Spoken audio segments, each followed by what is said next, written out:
Once again in the class of water resource engineering. Today we are going to see the R dam. I am Mr. S. S. Chowgule, Assistant Professor, Civil Engineering Department. So here you can see this is the R dams are here.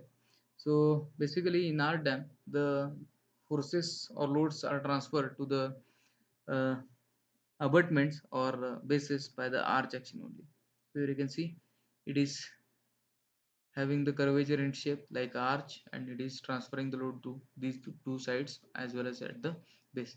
This is the world famous Hoover Dam, which is in Nevada state of the particular United States of America. Now, an R dam is a solid dam made of concrete that is curved upstream in plan. The arch dam is designed so that to of transfer the force of the water against it, known as the hydrostatic pressure, presses against the arch, compressing and strengthening the structure as it pushes to its foundation or the abutments. So it is mostly suitable for the narrow gorges or canyons with steep slope or stable rock to support the structure and stresses. Since they are thinner than any other dam type, basically this is the advantage of this type, that is it is thinner. uh, Even this is the advantage of arch shape itself, because you might have seen the older structure which are made up of the arches itself, because it has the ability to transfer the load in that way. uh, so it requires much less construction material, making them economical and practical in remote areas. So one more definition of the R dam is there, that is as a solid wall curved in plan, standing across the entire width of the river valley in a single span. So this is dam body usually made of the cement concrete, as we have seen, although rubber or stone masonry also been used.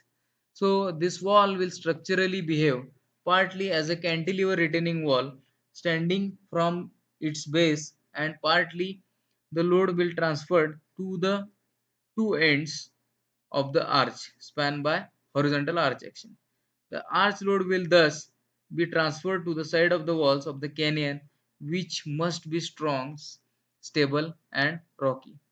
The distribution of the part of the load to the side wall of the canyon reduces the load of the cantilever wall, thereby reducing its thickness as compared to the ordinary gravity dam, as we have seen.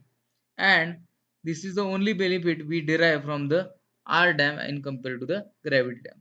Evidently, the greater the wall curvature in planet, obviously, the greater will be the load that will the transfer to the sides of the canyons, and hence greater will be the economy in case of this dam thickness.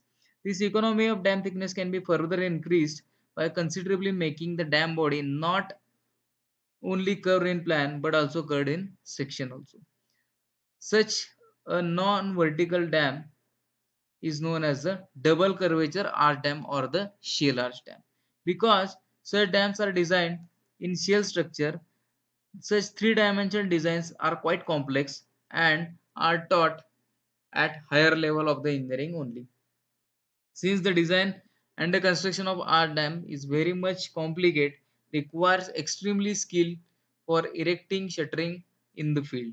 It is generally preferred practical life to construct the gravity dam, and that is why we find only one arch dam in our country. So that is Idukki Dam. Uh, as several hundred gravity dams are there, even uh, arch dam. This arch dam is too not a simple arch dam, but it's a shell arch dam. So simple arch dam which transfers a large part of their loading by cantilever action may also be different types. Such since their faces may be either vertical or the curvilinear depending upon the shape consideration. Simple arch dam are divided into three types, that is constant radius, variable radius, and constant angle arch dams. So constant radius R dam is the simplest type of design as well as construction, but uses maximum concrete. A constant angle R dam is other hand uses about 43% of the concrete used by constant radius R dam. The variable radius R dam, it is the intermediate choice using about 58% of the concrete used by the constant radius R dam. So here we'll see the constant radius R dam. So the constant radius R dam is that in which radii of the outside curved surface are equal at all equation. As here you can see, let me bring this laser. So here you can see it is constant throughout the height of the or any elevation. So here also this is the cross section, it is base width and this is the top width. These are the RLs over here. So this is the cross section of the river and this is the cross section of the dam. So here you can see, yeah, radius is the constant from top to bottom. All centers of such circular arcs called as a extrados will therefore evidently lie on the one vertical line. However, the intrados, that is inside curved surface of the arch, is gradually decreasing radius from the top to bottom. So you can see because of this shape, the radius is gradually decreasing. So as to provide the increased concrete thickness towards the base, accounting the proportionality increasing hydrostatic pressure of the reservoir. The dam body will therefore be triangular in cross section with upstream face vertical and minimum thickness at the top. The next is variable radius R dam. The variable radius R dam is the one in which radii of all extradose curves and intradose curves are various elevation, being maximum at the top and certain minimum at its bottom. This makes the central angle as large as possible. So the maximum arch efficiency may be obtained at all the elevation. In in a typical design of such dam, the downstream face of the dam at the central line, that uh, is vertical, while all other locations there is a better on both the sides except the abutments, where again upstream side becomes a vertical if overhang is permitted due to availability of stronger foundation. Then the faces of the crown as well as the abutment may be provided with the overhangs, affecting the saving of design thickness. Evidently, such type of arch dam, the center of the various rings at different elevation do not lie in the same vertical line. So that's why it is called as a variable center arch dam also. Such dams are preferred for V-shaped valleys as compared to the constant radius arch dams, which may be preferred for the comparatively wider U-shaped valleys. So here you can see even it has the different shapes cross section at the different uh, sides also, or the different sections also. So here the different radiuses are there and again those are at different centers. So that's why it is called as a variable center arch dam. Now the last, that is constant arch angle arch dams. So constant angle R dam is a special type of various radius R dam in which the central angle of horizontal arch ring of same magnitude at all elevation. The design of such dam can thus made by adopting central angle, the best central angle of 133 to 34, 133 degree 34 minutes, and hence such dam proves to be most economical out of all three types of the art dams.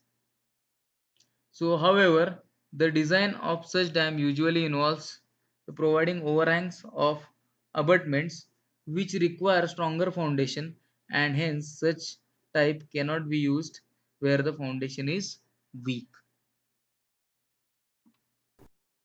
So here you can see the this. constant angle arc dam. So here you can see the angle between all these two ends is similar, and this is 133.33 minutes. That is most economical section. Now the forces acting on arc dam. Generally, the same force act on the arc dam which do act on the gravity dam.